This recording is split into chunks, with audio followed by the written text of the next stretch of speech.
चुड़ैल के घर में चोरी। एक बार की बात है, दो दोस्त बगल वाले गांव में चोरी करने की बात कर रहे होते हैं। अरे राजा, आज बहुत दिनों बाद हम लोग चोरी करने के लिए जा रहे हैं। आज बगल वाला गांव से अच्छा खासा पैसा गायब कर देंगे। हाँ भैया, उसके बाद तो पार्टी होगी पार्टी। पहले तो तू अपने मुंह से लार टपकाना बंद कर और चल जल्दी, रात हो चुकी है। दोनों चोर बगल वाले गांव में चोरी करने के लिए तो चले जाते हैं, लेकिन शायद उन लोगों को पता नहीं कि उसी गांव में एक चुड़ैल का घर भी है, और जो कोई भी उस चुड़ैल के घर में गया है वो कभी भी जिंदा लौटकर वापस बाहर नहीं आया है। और दोनों चोर राजा और रमेश उस चुड़ैल के घर के बाहर ही आकर खड़े हो जाते हैं। देख राजा, ये घर चोरी करने के लिए बिल्कुल सही है। लगता है कि इस घर के सारे लोग दशहरा घूमने के लिए गए हैं। चल जल्दी से सारा माल साफ कर देते हैं। हाँ रमेश भैया, बिल्कुल सही बोल रहे हो। चलो हम लोग इस घर को पूरी तरीके से लूट लेते हैं।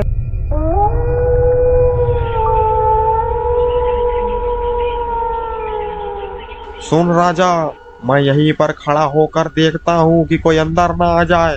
तब तक तू अंदर जाकर सारा माल बटोर ले। ठीक है रमेश भैया, बस यहाँ से मुझे अकेले छोड़कर भागना मत। पिछली बार आपके वजह से मेरी बहुत तोड़ाई हुई थी। मैं नहीं चाहता कि इस बार भी लोग मुझे अकेले पकड़ ले और मुझे लाठी घूंसों से मारे। आप हमेशा मुझे अकेले छोड़कर भाग जाते हो। अरे नहीं राजा, इस बार मैं नहीं भागूंगा। देख मैं अपने साथ क्या लाया हूँ। अगर जो कोई भी यहाँ पर आ गया उसका समझो खेल खत्म। अब तू जल्दी से अंदर जा, वरना कोई आ जाएगा। और फिर राजा अंदर कमरे में चोरी करने के लिए चला जाता है, और कमरे के बाहर से रमेश बाहर नजर रखे हुए है। पैसा है तो बड़ी बड़ी बड़ी बड़ी बातें हैं, पैसा है तो लंबी लंबी लंबी लंबी रातें हैं। बस एक बार इस घर में से अच्छा खासा माल निकल जाए, उसके बाद तो 2 महीने की छुट्टी।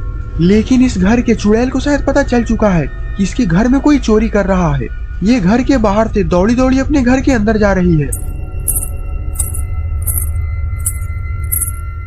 अरे ये पायल की आवाज किसकी है? लगता है कि कोई इधर ही आ रहा है। जल्दी से मुझे राजा को बताना होगा। और फिर रमेश कमरे के अंदर राजा के पास चला जाता है।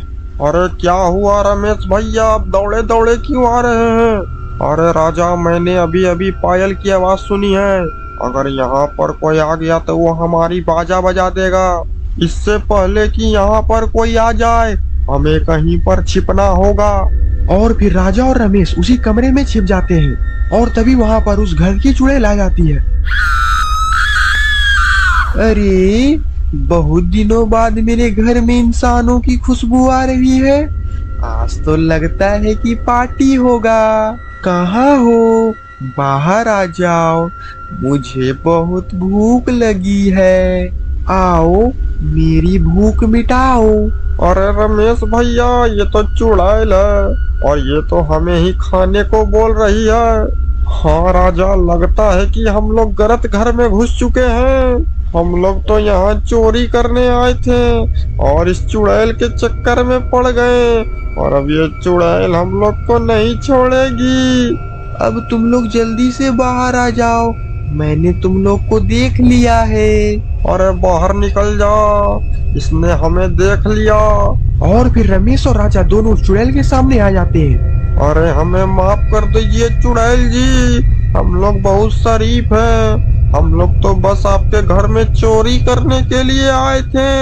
हाँ भैया, बिल्कुल सही बोल रहे हैं, हम लोग बस चोरी करने के लिए ही आए थे। और इस घर में तो चुराने लायक कुछ है भी नहीं, पता नहीं किस भीख मंगे के घर में आ गए हैं। और इतना बोलकर वो दोनों चुड़ैल का मुंह देखने लगते हैं। और फिर चुड़ैल बोलती है, क्या रे भिख मंगिया, क्या देख रहे हैं? हलवाई क्या? तुम लोग ने मेरे घर पर आकर चोरी करने का सोचा कैसे? अब मरने के लिए तैयार हो जाओ। और वो चुड़ैल जैसे ही रमेश की तरफ बढ़ती है, रमेश अपने चाकू से चुड़ैल को मार डालता है। अरे वाह रमेश भैया, आपने तो कमाल कर दिया। मैंने तो सोचा नहीं था कि आप इस चुड़ैल को मार डालेंगे। अरे मैंने तो खुद नहीं सोचा था कि मैं इस चुड़ैल को मार दूंगा। अब जल्दी यहाँ से भागो, इससे पहले कि कोई हमें देख ना ले। और आज के बाद मैं इस चोरी चकारी के चक्कर में नहीं पड़ूंगा।